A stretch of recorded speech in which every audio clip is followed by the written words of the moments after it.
Every day, your movement is tracked, your purchases logged, your searches saved, and your face is scanned. Facial recognition technology is becoming more widespread daily.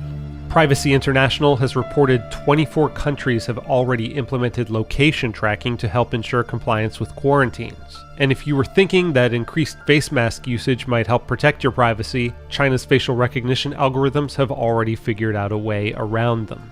In January 2020, the New York Times reported that a company called Clearview AI has created a database that makes it possible to snap a photo of a stranger and reveal that person's identity. The technology was developed using more than 3 billion images scraped from public social media accounts by Australian Zoltan Istvan, whom the Huffington Post revealed has collaborated with anti-immigration, alt-right political operatives. Elements of Clearview AI are in use by more than 600 law enforcement agencies in North America, including the FBI, Department of Homeland Security, and ICE. What if your software facilitates a world you didn't want to live in? Well, we make sure that won't happen. So, can we resist the surveillance society? Should we? Kate Rose says yes. I think you have a right to consent to how your information is used, especially if it's meant to be at some point used against you or used extrajudicially. I am trying my best to explore these systems and see how we together can work to confound them or to put data into them as we please. Rose is a designer, cybersecurity expert, and founder of Adversarial Fashion, a line of surveillance-resistant clothing such as masks meant to block facial recognition cameras, and shirts patterned with fake license plates meant to feed bad data into the automated license plate readers, now ubiquitous in the US and Europe. I came up with a couple of different designs that not only do read effectively into license plate readers, but they gave me enough wiggle room design-wise to also make a pattern that is aesthetic and fun to wear and something people would like to actually buy. Rose's concern about extrajudicial use of personal data is less far-fetched than ever in the age of coronavirus lockdowns. Politico reported in late March that the Department of Justice has requested Congress pass a law to allow indefinite detention without trial of U.S. citizens during national emergencies. Unauthorized movements picked up by surveillance could be a pretext for such indefinite detention. Privacy rights need to be more enshrined. Any data that's collected about you must have a warrant before it is used. Rose is one of several designers trying to fight surveillance with fashion.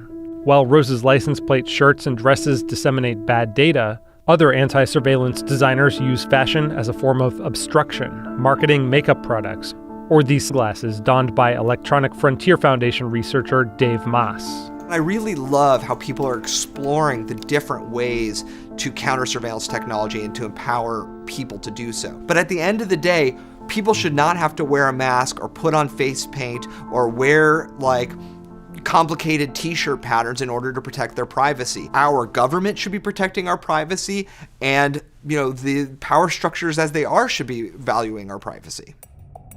Maass and his colleagues at EFF successfully lobbied the California legislature to pass a law that, starting in 2020, puts a 3-year moratorium on law enforcement's use of facial recognition technology, including those departments who were experimenting with Clearview AI.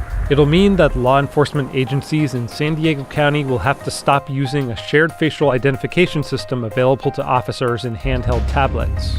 San Diego was one of the first agencies that we identified that was using mobile biometric technology, face recognition that they could use from the palm of their hand. This wide range system where one law enforcement agency gets the technology and they're able to disseminate it across the entire region.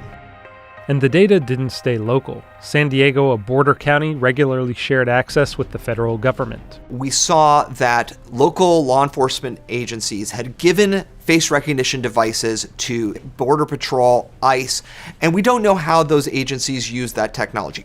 San Francisco and Oakland have outright banned the use of facial recognition technology by law enforcement. This idea that we're suspending AI facial recognition, like, for example, in San Francisco or in Oakland, or the idea that California might be putting a moratorium on it for a couple years is idiocy, to be honest. I think lives will be lost as a result of that.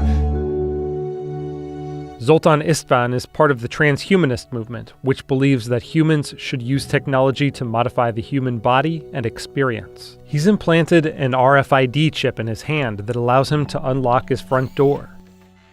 It's going to be very useful to the human race, but we just kind of got to get over it being creepy. Istvan envisions authorities using facial recognition and other AI surveillance to prevent terrorist attacks by recognizing abnormal behaviors or suspicious individuals in crowd settings, or aiding the government in fighting human trafficking. And that's not even including other biometric surveillance capabilities, such as scanning for elevated body temperatures to isolate feverish individuals in a pandemic. Let us look at what it can do for human trafficking. Let us look at what it can do for overcoming criminality in our cities. Let us look at what it can do for the overall safety. There are so many different things where we could use this kind of guardian angel out there to recognize that we're having a hardship and maybe even going to die, and authorities can be notified. FaceMe software was originally marketed for virtual makeup demonstrations before evolving into a product serving a wide range of uses, such as logging into apps, entering a space, and identifying intruders in a secure facility. We can have a precision level of up to 99.58%. Literally, the only companies that are slightly more precise than us come from countries like China or Russia that have a difficulty going to market outside of their home markets. Richard Carrier is FaceMe's general manager. Although the majority of the company's clients are in the private sector, they have supplied technology to governments around the world. And Carrier agrees with Istvan that facial recognition technology could be a giant boon to public safety, and that it could reduce the likelihood of police interactions turning violent. If I'm a citizen and cops come to me, I'd be very happy for them to know who I am even before they come to me. And Carrier says the company won't sell its technology to repressive governments or law enforcement agencies. I'd like to believe that we would only associate ourselves with police forces or law enforcement organizations that are respectful of individual rights. But law enforcement agencies are already showing a lack of accountability in how they use facial recognition technology. The police department in Chula Vista, California, failed to properly report to a federal oversight committee how it was using a facial recognition program, according to a fired whistleblower. Chula Vista PD declined our interview request. What we're seeing is with all surveillance technologies, whether it's license plate reader systems or face recognition, that agencies are being very promiscuous with who they share data with, without really ensuring that the rules that are in place locally are also being followed nationally or by other states. They want to collect it all, but they don't really care about protecting it all.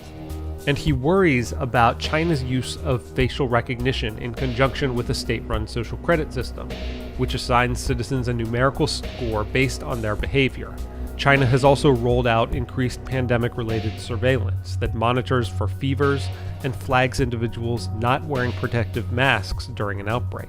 The thing that we can learn from China is that this surveillance, as it continues to grow, is going to be less and less about public safety and more about controlling people. It's about social control. I think the social credit system that China is using is absolutely awful. And the problem is that they're setting such a bad example for the rest of the world that everyone's turning their back against AI facial recognition. There is a good way to use it. It's just pure safety. Is there a terrorist walking into the Super Bowl stadium with a suitcase that somebody didn't catch? Is there somebody walking into a mall with a gun? These are things that I think AI facial recognition, as well as other types of surveillance devices, can really help the public. Istvan also believes our entire conception of privacy will need to be revised in the coming years. I believe in a society that's totally transparent.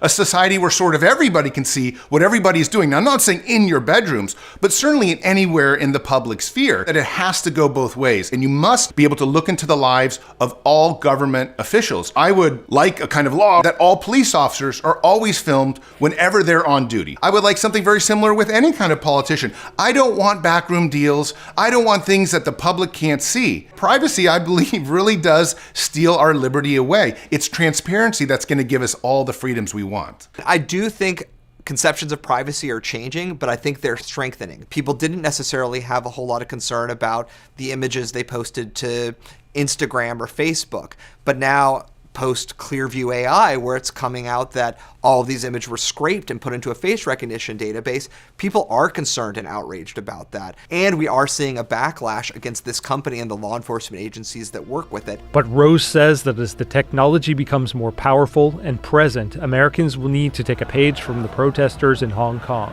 who've used face masks, encrypted communication, and most importantly, mass disobedience to resist authoritarian control. The things that seem like anti-surveillance surveillance actions that don't matter by yourself, when you hit a critical mass of people, it matters a lot. So everyone there decided they were all going to ignore mass laws. They all decided they were going to get out umbrellas. They all decided they were going to get out the laser pointers and point them at the cameras and try to disrupt the collection of that information of people next to them who maybe didn't have a mask or it was knocked off. And I think that kind of belief in your power, that even if you think it might not work 100% of the time, that all of you together have this like tremendous power. Rose's aim isn't just to design clothing that thwarts today's systems, but to cultivate a community that continually develops new methods to confound the surveillance state as its tools continue evolving. I'm just a single human, and you actually have all of the skills at your disposal to try some of those makeup techniques, or see if anything in your closet that you might already wear has the ability to confound or interfere with these systems. It's a really important opportunity for us to try and get as far ahead as we can before we begin playing catch up again.